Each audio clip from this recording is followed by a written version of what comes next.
জলবায়ু পরিবর্তনের তীব্র প্রভাবে অ্যান্টার্কটিকার 3টি পেঙ্গুইন প্রজাতি আগের তুলনায় অনেক আগে তাদের প্রজনন মৌসুম শুরু করেছে। গবেষকদের মতে গত এক দশকে এই পরিবর্তন এতটাই দ্রুত ঘটছে যে এটি পাখিদের জন্য তো বটেই, সম্ভবত সব মেরুদণ্ডী প্রাণীর মধ্যেও সবচেয়ে দ্রুত ফেনোলজি শিফট বা জীবনচক্রের সময়সূচি পরিবর্তনের রেকর্ড। যুক্তরাজ্যের অক্সফোর্ড বিশ্ববিদ্যালয় ও অক্সফোর্ড ব্রুকস বিশ্ববিদ্যালয়ের পেঙ্গুইন ওয়াচ প্রকল্পের নেতৃত্বে পরিচালিত এক গবেষণায় 2012 থেকে 2022 সালের মধ্যে অ্যান্টার্কটিকার 37টি পেঙ্গুইন কলোনির তথ্য বিশ্লেষণ করা হয়। এসব কলোনিতে স্থাপিত 77টি টাইম ল্যাপস ক্যামেরার মাধ্যমে সেটেলমেন্ট ডেট, অর্থাৎ যেদিন থেকে পেঙ্গুইনরা টানা বাসা বাঁধার এলাকায় অবস্থান শুরু করে তা পর্যবেক্ষণ করা হয়েছে। এক্সট্রিম মশার কয়েল প্ল্যান্ট ফাইবার দিয়ে তৈরি, তাই সহজে ভাঙে না, সুগন্ধিযুক্ত ও নিরবিচ্ছিন্নভাবে জ্বলে। ডেঙ্গু, চিকুনগুনিয়া বাহি সহ যে কোনো মশার বিরুদ্ধে দেয় এক্সট্রিম সুরক্ষা। গবেষণায় দেখা গেছে 3টি প্রজাতির পেঙ্গুইনই আগের তুলনায় দ্রুত প্রজননে যাচ্ছে। এর মধ্যে জেন্টু পেঙ্গুইনের পরিবর্তন সবচেয়ে বেশি। প্রতি দশকে গড়ে 13 দিন আগে তারা প্রজনন শুরু করেছে, আর কিছু কলোনিতে এই ব্যবধান সর্বোচ্চ 24 দিন পর্যন্ত পৌঁছেছে। অ্যাডেলি ও চিনস্ট্রাম পেঙ্গুইনের ক্ষেত্রে গড়ে প্রায় 10 দিন আগেভাগে প্রজননের প্রবণতা দেখা গেছে।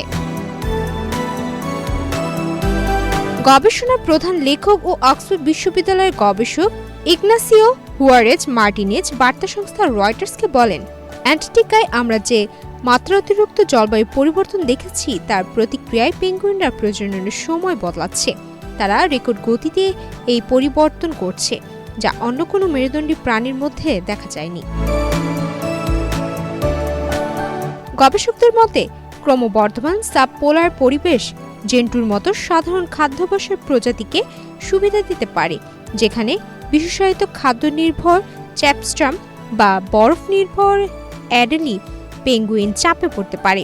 এর ফলে প্রজাতিগুলোর মধ্যে প্রতিযোগিতা বাড়তে পারে এবং খাদ্য প্রাপ্যতার ভারসাম্য বদলে যেতে পারে। প্রতিটি ক্যামেরা স্থানীয় তাপমাত্রাও রেকর্ড করেছে। গবেষণায় দেখা গেছে পেঙ্গুইন কলোনিগুলোর আশেপাশের অঞ্চল অ্যান্টার্কটিকার গড় উষ্ণতার তুলনায় প্রায় 4 গুণ দ্রুত উষ্ণ হচ্ছে, প্রতি বছর প্রায় 0.3 ডিগ্রি সেলসিয়াস, যেখানে অ্যান্টার্কটিকার গড় উষ্ণতা বাড়ছে 0.07 ডিগ্রি সেলসিয়াস হারে। 20 জানুয়ারি বিশ্ব পেঙ্গুইন সচেতনতা দিবসে জার্নাল অফ অ্যানিম্যাল ইকোলজিতে প্রকাশিত এই গবেষণায় বলা হয়েছে, আগেভাগে প্রজনন পেঙ্গুইনদের অভিযোজনের অংশ কিনা, নাকি এতে ছানাদের খাদ্যপ্রাপ্যতার সঙ্গে অসামঞ্জস্য তৈরি হবে তা এখনও স্পষ্ট নয়। গবেষকদের পরবর্তী লক্ষ্য হবে এই পরিবর্তনের ফলে প্রজনন সাফল্য কতটা প্রভাবিত হচ্ছে তা বিশ্লেষণ করা। সুমায়া মিতু, বাংলাদেশ প্রতিদিন।